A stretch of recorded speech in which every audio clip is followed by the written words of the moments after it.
aider votre salarié à créer une entreprise. Voilà une idée qu'elle est un petit peu bizarre. Pourquoi est-ce que je dois aider mon salarié à créer une entreprise? Ah bah, tout simplement parce que ça peut être une demande amiable de séparation. Vous vous entendez plus, vous dites bon ben j'y vais, ben moi je vais aider mon salarié à partir, à créer son projet.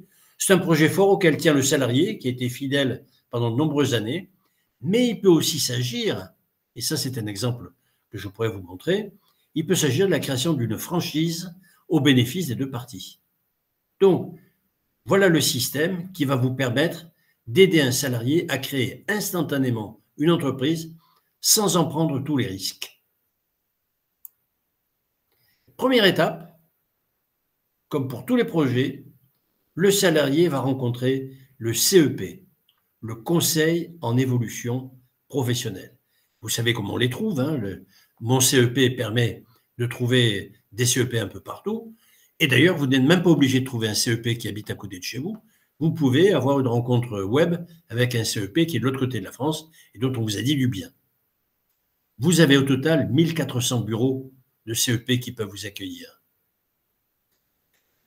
Vous allez structurer le projet, vous allez l'accompagner et le CEP va vous délivrer une lettre de synthèse. Retenez ce terme.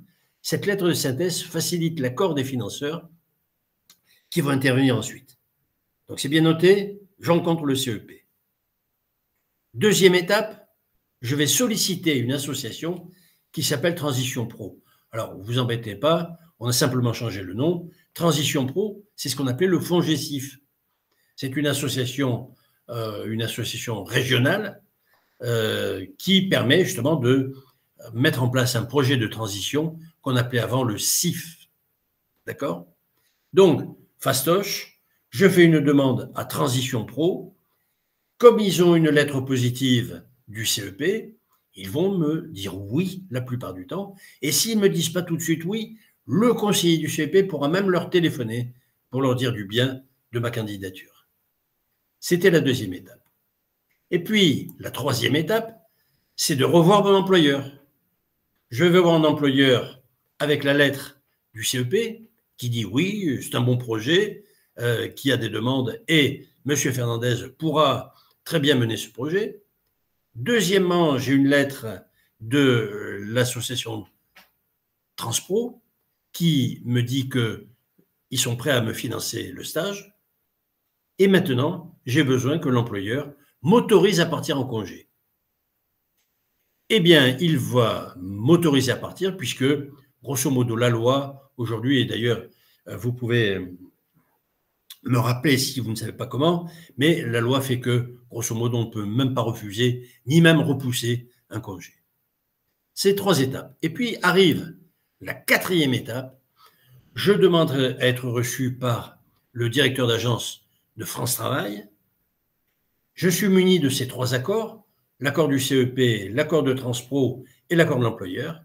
Et je demande à France Travail de bénéficier du dispositif de reconversion d'émission, c'est-à-dire que tout simplement, je démissionne chez Pôle emploi, je ne démissionne pas dans mon entreprise, et Pôle emploi va prévenir mon employeur, et immédiatement, pas tout de suite, mais dès que mon stage va démarrer, eh bien je serai rémunéré dans la quasi-totalité de mon revenu par Pôle emploi pendant tout le temps que va durer ma formation.